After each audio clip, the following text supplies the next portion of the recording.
to the channel. I'm back to break down this 10-game MLB DFS slate on DraftKings and FanDuel. Before we get into the breakdown, if you do enjoy the content at any point in this video, if you could please take a moment to leave a like on this video, subscribe to the channel, and hit the notification bell, that would be greatly appreciated. Make sure you stay tuned to the end of the video for my home run call of the day.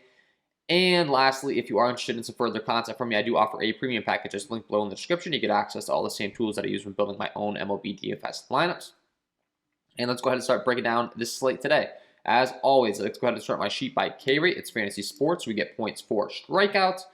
Going to figure out the top pitchers that we want to play on this slate today, and then we'll break down the hitters on the second half. And the top guy on the slate is going to be Freddie Peralta taking on the St. Louis Cardinals. He comes in with a 34.5% K overall, 14.4 swinging strike rate, a 40.9% K rate against righties, and a 29.4% K rate against lefties. Only problem is he's taking on a St. Louis Cardinals team tonight that really just does not strike out a lot. We saw Corbin Burns pitch against these guys last time out, and the strikeouts just really aren't going to be there for the most part. And for that reason, you might be capping your upside on your starting pitcher if playing him a little bit. So Freddie Peralta, top K guy on the slate for sure, but at the same time, the matchup's not quite there. We do have a second guy on the slate that does have the matchup in Shohei Ohtani, taking on the Detroit Tigers, a team that's been striking out a bunch. He has a 29.7% K overall, a 13.2 swinging strike rate, 34.8% K rate against righties, and a 25% K rate against lefties. Has been much more dominant against those right-hand hitters than those lefties, if we're being honest with ourselves. But at the same time, taking on a Detroit Tigers team tonight that just really can't hit that well. And the K rate is through the roof. I mean, you got to have interest in Shohei Ohtani. The upside is going to be tremendous here. He's 10-5 on FanDuel. Over on DraftKings, they have him priced at 8-6. So you can definitely be looking his way on this slate tonight. Last start out, 6 Ks, 3 walks with 2 earned runs against a Toronto squad. That's a really good team. Up to 99 pitches, which is always good for our pitch count. Of course, we want the guys that are going to go deep in the game. Shohei Ohtani in a great matchup tonight. You definitely got to have interest in him. We have Lance Lynn taking on the Oakland Athletics, another team that you can target for strikeouts with a 28.1% K overall, 33.6% K rate against righties, and a 23.3% K rate against lefties. And as far as the Vegas lines are concerned here, he does come in as a 193 favorite, which of course we do like to target guys that are expected to get the win in our daily fantasy sports lineup to get that extra bonus. Lance Lynn, and then we have another guy in a great matchup taking on Charlie Morton taking on the Miami Marlins, which goes without saying, we've been looking to target this Marlins team quite often. 28% K overall, a 26.1% K rate against righties, and a 30.4% K rate against lefties. This Marlins team's looking more like a AA team right now, up and down their lineup. It is just not good. They have a 3.1 implied run total. It's in one of the best pitching ballparks in the league in Miami. Pulling up the diagram that I always like to show you guys here as far as the Marlins Park, dynamics and dimensions. A lot of good pitching stuff going on. A lot of red for hitters, so definitely going to like Charlie Morton tonight for sure. Andrew Heaney taking on Boston is going to be a no for me. Nick Pivetta taking on the Yankees, you could look to because of how much the Yankees do strike out, with a 26.6% K overall, a 25.8% K rate against righties, and a 28% K rate against lefties. Wouldn't call you crazy if you want to go to Pivetta. He does have quite a bit of hard contact issues, though, and that could really come back to bite him taking on this New York Yankee squad that's starting to heat up. Then if you look at the Vegas lines, it is expected that this game's going to be pretty high scoring, a 5 implied run total for both teams. So not getting too excited to target pitching there. The next guy I would be excited to target is Jack Flaherty taking on the Milwaukee Brewers, another team that's been striking out a bunch with a 26.3% K overall for Flaherty, a 12% swinging strike rate, 30.4% K rate against righties, and a 22.3% K rate against lefties. I think he's a guy you definitely have to have some interest in today.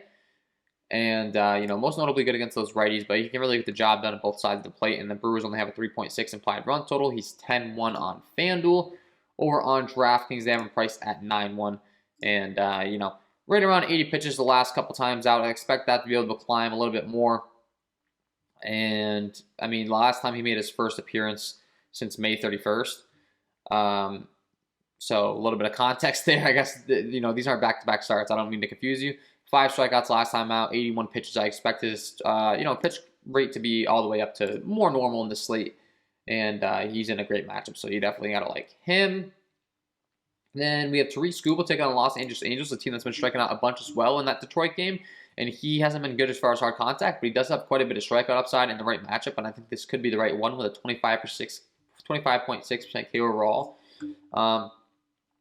Taking on an Angels team that I have been targeting pretty heavily as well. I mentioned we have these teams we've been targeting. He's 8-6 on FanDuel. Over on DraftKings, they have him priced at 7-4. And I think this is going to be a great spot for the young kid. He's really reliant on strikeouts. He does give up a lot of hard contact, but when he's on, the strikeouts can really be there. And I think this matchup could definitely present him with a high upside game. So I'm definitely going to like him. And then once we get down past him, honestly, things get very not so interesting for me. Some guys on the slate that we could target could be maybe a Marco Gonzalez or Ryan Yarbrough taking on Texas and Baltimore due to matchups. Maybe a Fulte taking on Seattle. But I mean, let's be honest, these guys really aren't that good. So I think we can go ahead and transition over to bats. As always, I like to go ahead and sort my sheet by Sierra, scale interactive ERA. Worst to best, it's a good way of determining how good a pitcher's been so far in the season and how good they're expected to be in the future. And the worst on the slate tonight for sure is going to be Spencer Watkins taking on the Tampa Bay Rays. Really bad overall. Ground ball, fly ball stuff is not good. Hard contact stuff is not good. He gives up a 547 slugging to righties, a 359 slugging to lefties. Has been a lot better against lefties if we're being honest. But overall, I mean, the Rays have been hot. The Baltimore Orioles bullpen's terrible. The Rays have just been going off consistently. It's in the Trop. I have kind of missed out on the party, to be honest, because I do factor in ballparks, and the Trop's really just not a good hitting environment. But when you're taking on the Baltimore Orioles pitching staff, I don't really think it matters where you're hitting at this point because they have been terrible.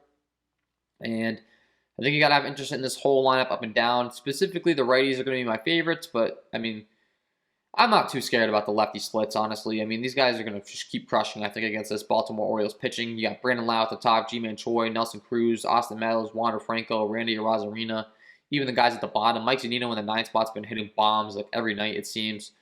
You got Joey Wendell, Kevin Kiermaier. I would be able to play every single guy in this stack against this Baltimore Orioles pitching staff and feel pretty good about it. So you got to have interest in the Rays tonight. Mike Fultonavich taking on the Seattle Mariners. Ground ball, fly ball stuff's not good. K rate's not good. He gives up a 504 slugging to righties, a 597 slugging to lefties. Speaking of bad, he is very bad. The Seattle Mariners have a 5.11 implied run total. While they don't have the most loaded offense in the world, if there was ever a spot for them to have a big game, this would be it. J.P. Crawford, Mitch Haniger, Kyle Seager in the 3 spot would be my favorite play. Ty France, Abraham Torres played really well since coming over to Seattle. You got Jared Kelenic, the top option in the 6th spot. This could be a matchup where he could maybe display some of his talents. Kyle Riley, Jake Fraley has a bunch of power, and Jacob Bowers is a guy that we've seen have a bunch of power in the past. His power numbers have dropped down, but if there's ever a matchup, as mentioned, this is the one. So this Mariners taking on Fulte would definitely be a good option.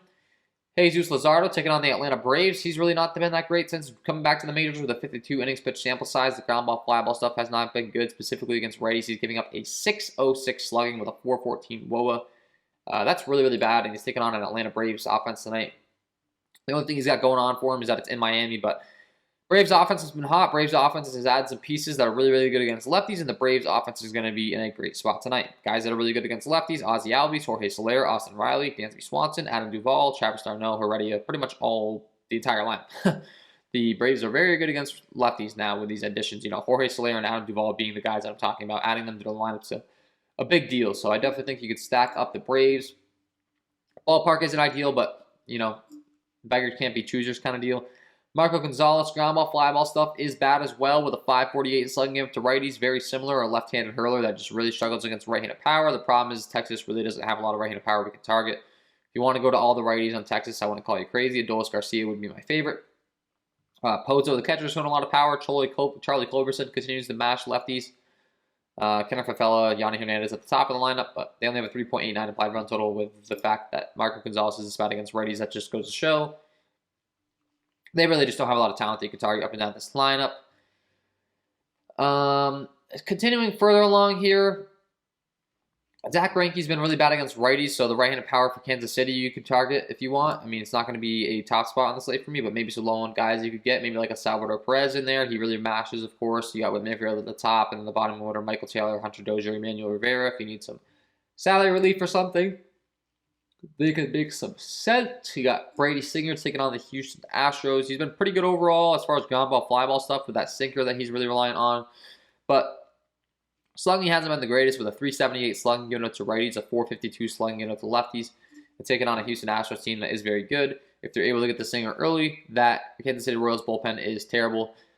We could be looking at a big game for Houston possibly. So wouldn't hate stacking them up 1 through 8 really. Marty Maldonado is a guy I had the least amount of interest in, but if you need a catcher, you need to throw him in. Of course, if this offense is rolling and he gets a lot of opportunities to bat because they're just consistently rolling over the lineup, he may be able to get a few base hits, a few doubles in the gap, and then have a pretty big score for you. But 1 through 8, I would definitely have an interest in there. Madison Bumgarner taking on the Philadelphia Phillies. His hard contact stuff has been terrible. It's the worst on the slate with a 39.7% hard contact rate, with a 433 slugging it up to righties, a 419 slugging it up to lefties. I really think you can target him with both sides of the plate. And the Arizona Diamondbacks bullpen isn't good, and the Arizona Diamondbacks ballpark is very friendly for hitting. Pulling up the diagram as far as Arizona is concerned, you see a lot of green going on across the field as far as Chase Field. And definitely going to like the righties and Gene Segura, JT Realmuto, Angelo McCutcheon, Alec Bohm, Ronald Reyes, and I think you can definitely spice it up with including, Bryce Harper, Didi Gregorius, and Odubel Herrera in your stacks, because he really hasn't been good to either side. If they can get him out of the game early and go to that bullpen, then we're going to have a field day. Hopefully, is the hope. We got Ryan Yarbrough expected to get a lot of innings, or the bulk of the innings, taking on the Baltimore Orioles in the long reliever role. And the Orioles do have some pretty good right-handed power, so if you want to target him, I wouldn't call you crazy with a 495 slugging unit. The ground ball, fly ball stuff has not been good. And the Orioles have guys like Austin Hayes, Trey Mancini, Anthony Santander, Ryan Mountcastle that can really mash lefties, and then Pedro Severino, Maikel Franco as well. Ramon Urias, decent. But those guys in the middle of the order really can mash lefties, and I think you could get the Orioles pretty loaned, and they're in a pretty decent spot for sure. Mitch White's pretty easy to break down. Very good against righties, very bad against lefties. So if you want to go to the Pittsburgh lefties at some low ownership, maybe that could help you in some tournaments with guys like Brian Reynolds, Colin Moran, Ben Gamel, Gregory Polanco. You got Castro and Michael Perez rounding at the bottom of the order. And I guarantee no one's really going to be talking about the Pirates, so that could be interesting. Nick Pivetta taking on the New York Yankees. He does have pretty good K stuff. However, he does give up quite a bit of hard contact. He does have quite a bit of walk issues. So there should be traffic on the bases. I do think that the Yankees stack's going to be good. The Red Sox bullpen's been really bad, and the Yankees have been able to get to him throughout this whole series. So with the power that they have throughout their lineup, I think that they're going to be a viable stack for sure. You got Aaron Judge, Joey Gallo, Giancarlo Stanton, Luke Voit, bunch of power. Rougned Odor has a bunch of power. Gary Sanchez has a bunch of power. And then you got the speed and the on-base ability of LeMahieu, Gardner, and Wade as a full stack there. So I don't hate that. And I definitely don't hate targeting Andrew Heaney in that game either. We'll get to him. But, I mean, Tariq Skubal taking on the Angels. You can target him if you'd like. I just don't think the Angels really have the greatest lineup or that much power. I mean, Phil Gosselin rakes lefties. Justin Upton's been good against lefties. Joe Adell, the young talent. Kurt Suzuki rakes lefties. And Jack Mayfield does as well, I guess. So there's a case to be made. I think that, maybe Skubal gets getting too early here and the Angels can go off, and then the Detroit Tigers bullpen's pretty bad, so I wouldn't call you crazy, but I do think I do have quite a bit of interest in Skubal tonight, as I had mentioned earlier. So Brubaker taking on the Dodgers. He has given up a 457 slugging to righties, a 485 slugging to lefties, a lot of hard contact. The Dodgers rolled out kind of like a washed up version of their lineup last night. I'd expect them to be back to full force tonight, and this is going to be a great spot for them, taking on Brubaker with the amount of talent they have. Trey Turner, Max Muncy, Justin Turner, Corey Seager, Will Smith, Chris Taylor, Bellinger, and McKinney. I have no issues with playing every single bat in this lineup tonight. Definitely going to like the Dodger stack, taking on Brubaker. And then once we get down past him, Andrew Heaney's the next guy I'd be looking to, taking on Boston. And he's probably the last guy I'd be looking to target on this slate tonight. His hard contact stuff has been terrible against righties with a 482 slugging, giving up the ground ball, fly ball stuff has not been good. It's in a home run ballpark in New York. The lefties, he hasn't really been good either. And I think the Red Sox could definitely tee off on him tonight with some bombs.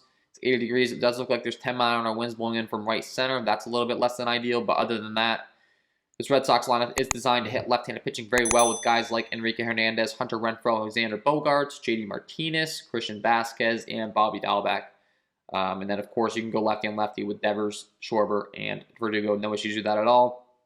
You got the short porch in Yankee Stadium, and it's not like Heaney's been all that better against lefties. So you can definitely be stacking up those Red Sox tonight. And with that being said, before I let you guys go, I got to give you my home run call of the day. Let's get into it. And my home run call of the day today is going to be JD Martinez taking on Andrew Heaney in Yankee Stadium. We had just talked about this spot, really giving up a lot of hard contact, a lot of fly balls, a lot of slugging to right-handed hitting with a 482 slugging, giving up 39.2% hard contact rate. The only thing he has really going on for him is his strikeout rate, with that being over 30%. But JD Martinez, really not a guy that we worry about striking out too much. And then when breaking down the repertoire of Heaney, very reliant on the fastball, changeup, curveball combination.